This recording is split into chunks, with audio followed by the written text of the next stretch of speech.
I had just gotten out of work at 11 p.m. and was heading back to my house. It's about a 45-minute drive to get home usually, as I live several miles outside of the city. It's always very quiet, and the roads are pretty empty once I start to get further out and closer to home. I always enjoyed the drives back from work.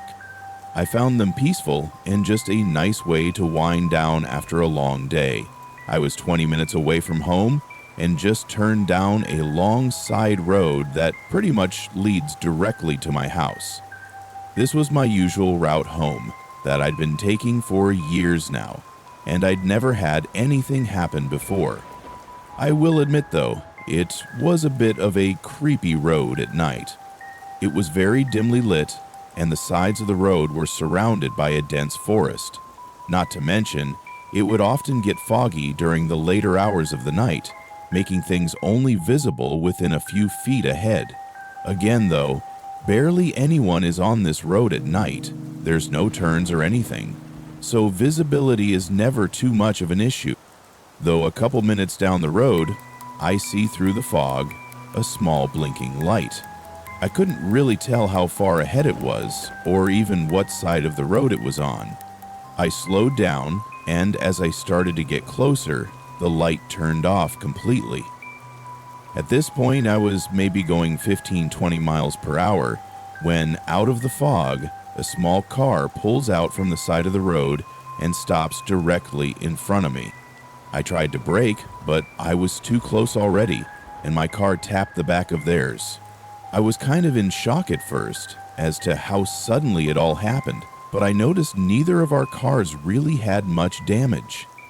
Not really knowing what to do, I opened my door and stood beside my car, waiting for them to get out as well. I could see them moving around in the front seat, but I couldn't tell what they were doing. As I stood there, I looked at his car, noticing how old and worn it was, and that the headlights were all turned off. Eventually, a man got out of the car slowly and began making his way over to me. From what I could see, he looked like a middle-aged man and was a pretty large guy. I decided to start off and asked, "Is everything okay? You pulled out pretty quick." He was acting a little strange, looking all around and never making eye contact with me. After a couple seconds, he replied, "Yeah, sorry, I wasn't really sure how to respond, but he was starting to really make me uncomfortable and I didn't want to be out on an empty road alone with him. I told him that there was no real damage to either car, so I was going to get back on the road and head home. But as I began reaching for my car door, he told me to wait. He told me he wanted to check his car out for damage before I left. I said okay and stood next to my car as he looked at his back bumper. But then he started to walk around his car, pretending to look at it for damage, which was really weird because I'd only tapped his back bumper. As he started to make his way to the passenger side, I saw a large figure get up in the back seat and start moving towards the door. I immediately got in my car and locked it as a man got out of the back door. Both of them began waving their hands at me, telling me to stop. I was panicked. I put the car in drive and went around them down the road. Looking in the rearview mirror, I could see their lights turn on through the fog. I could see their lights for about 30 seconds, but eventually they faded out. I pulled into a gas station that was about 5 minutes from my house and waited there just to make sure that they didn't follow me home. But the car never passed by. After waiting for 15 minutes, I headed home. I decided not to call the cops at the time, as I wasn't entirely sure if I was just overreacting or not. I'm still not sure what those people really wanted. The more I think about it, everything about that situation felt wrong. I don't know what their plan was, but part of me feels like something very dangerous was about to happen if I had not gotten out of there in time. Another part of me wishes I had reported the incident, as I find myself wondering, what if they had stopped following me so that they could try and lure someone else into their trap? I used to work for a small trucking company that would deliver frozen product to stores across several states. For the most part, I would do 3 or 4 deliveries before heading back to the warehouse, and then home. Every once in a while, though, we would have a long delivery route where we would end too far to head back that same day. So we would have to sleep somewhere overnight before heading back. Usually, I'd just pull the truck into a truck stop and rest for a few hours and then get back on the road. Anyways, I was scheduled for a long delivery this day, and I knew I wouldn't get back until pretty late the next day. I got ready and headed out. Nothing happened the whole way there. I drove down, unloaded the truck, and started heading back. It was pretty late though, around 1 in the morning. I figured I should rest for an hour or two before continuing all the way back. The last sign I saw for a truck stop said 40 miles ahead, so I still had a bit before getting there. I tend to space out for long periods of time when driving down long, straight roads, especially this late at night when nobody else is on the road. Though I saw something flicker in my side mirror. I looked over and noticed headlights shining from right behind the trailer, but I couldn't see the car at all. This usually means that the car is in my blind spot because it's too close to the back for me to see. I continued down the road at the same speed, waiting for the car to get into the other lane and pass me, but to my surprise, he stayed right behind me. This was starting to really bother me, as I knew if I had to brake for any reason, this guy was for sure going to hit me. The truck stop was just a few miles ahead though, so I tried to ignore them for the rest of the way there. Finally, I see the sign for the rest area and start to pull in. As I'm turning, I check my mirror and I see the car slow down a little, but then he continues to follow me into the parking lot. I honestly wasn't sure what to think at this point, but I figured I must have accidentally cut him off a while back and he just wanted to yell at me about it. I've gotten a lot of angry drivers in my years of trucking, so I was pretty used to it, but I've never had anyone follow me like this. I pulled into an open spot and shifted into park.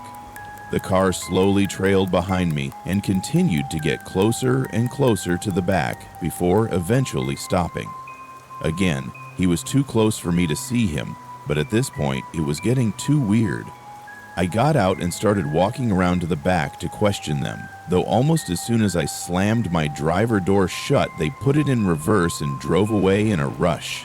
I couldn't see too well, but I could tell it was an older man, and the car was white and rusted all over. It looked pretty similar to one of those old police cars with the front bumper bars and everything. I stood out there by the back of the truck for a couple of minutes, making sure everything was securely locked and that he didn't come back. Then I got back in the truck and turned it off. I double-checked all the doors to make sure that they were locked and did one quick glance out all the windows for any more cars. Then I laid back and closed my eyes. I woke, hearing a bang echo through my trailer. I checked my watch, seeing it had been almost 2 hours, and was a little past 3. I am. Then there was another bang, but this time louder. I looked over in the side mirror and saw a very faint shadow moving around towards the back. This time, I got pretty freaked out. I grabbed a small knife that I kept in the middle compartment and started making my way to the back, but this time I left the driver door open. As I got closer, I crouched down a little and looked under the trailer. Clearly see someone standing right up against the back of the truck and their car just behind them, with its headlights off. Once I saw that, a rush of fear ran through my body, and I decided not to approach any further and instead shouted out to them. My voice was a little shaky, but it seemed to do the trick. They rushed into their car and sped off. Looking at the back door, there were scratches all over the lock and clear marks as if he was trying to cut it open. I looked around to see if any other trucks could have seen the incident, but the lot was pretty empty. After a couple minutes, I ended up just getting back on the road and headed home. Nothing else happened for the rest of the trip. I've always assumed the man was just trying to steal from my trailer. But obviously he didn't know that I was on my way back from a delivery and the whole trailer was empty. Anyways, it's still the most unnerving thing to happen to me during my years of trucking, and I still get paranoid sometimes with a feeling that a car might be following right behind me without me even knowing. I was attending a popular concert on the south side of Chicago last year. As most of you probably know, it's a pretty sketchy area down there, and the crime rate is really high. But the tickets were really cheap and the concert was well populated, so I felt pretty safe. Plus, I decided to go with a couple of my friends. The concert was great and we all really enjoyed ourselves, but we knew the drive out would be pretty bad with all the traffic. It was almost 10 p.m. by the time we got out of the parking lot and onto the main road. We realized pretty quick, though, that we were going to be on this road for a while, as the cars were barely even moving forward. Sitting there, my friends started to look up other routes to get back to our town, and they found one that could hopefully get us past all this traffic. After sitting in basically the same spot for 30 minutes, we agreed we would try the other route. We turned off the main road as soon as we could and began going through neighborhood streets. Surprisingly, there were a lot of people outside this late at night, just walking around or standing in their yards. This wasn't normal from where we lived, which was just a couple hours west. As we continued down these neighborhood streets, we began to notice that the people outside would watch us as we drove by. And then we also started to realize that we hadn't seen any other cars in probably 20 minutes. This got us a little bit nervous, and we all started to pay more attention. I asked one of my friends to check where the nearest main road was, and as he was scrolling through the map, my other friend pointed out a car at the end of the street that we were on. It was parked sideways, blocking both lanes of the road. I stopped the car immediately and backed out and got onto the road that we were on previously, then continued down there. We began to panic a little bit, trying to find a safe way out to a more public area with other cars. But just a few seconds later, we again saw, at the end of the road, a sideways car blocking both lanes. I stopped the car and looked back, over at my friends. We were all looking at each other, clueless of what to do. It was too dark and we couldn't tell if anyone was in the car up ahead, so we didn't want to approach it. As we were discussing our options, two men came up from one of the houses off the street. One of them stood behind the car and the other one came up to my window. He signaled with his hands for me to roll down the window nervously. I rolled it down just a few inches. The man looked at each of us and scanned. Inside of the car, then asked me where we were headed. "Just back to the highway," I said. He nodded and looked over at his friend, who started to walk over to the passenger side. There was a small moment where it felt like everything went silent and nobody moved. Then suddenly both men grabbed the doors, trying to open them repeatedly. I reacted as fast as I could, putting the car in reverse as everyone was screaming. Just as I started to back out, the man tried to stick his arm through the gap in the window and even got stuck for a second as I pulled the car back before slamming to the ground. I turned around and floored it out of the street and went back to the way we came. We were all in total shock. I tried to stay calm, but I was shaking uncontrollably. We all agreed we would go back to the same way we came and just get on the highway from there.